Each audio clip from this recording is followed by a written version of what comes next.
Hello, good morning. Welcome to my vlog, Joby's Vlog. Ayan, nandito si Ate Lilian. Nagluluto si Ate Lilian ng lunch namin. So, today for this videos, nagluto si Ate Lilian ng talong at saka isda. At saka mayroon siyang mechadong special na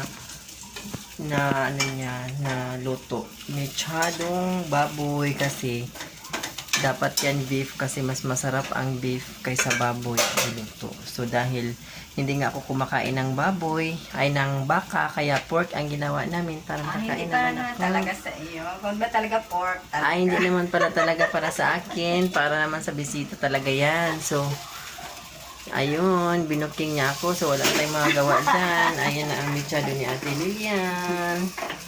Ayan. Ayan ang mechado ni Ate Lilian. So, ayan guys. Don't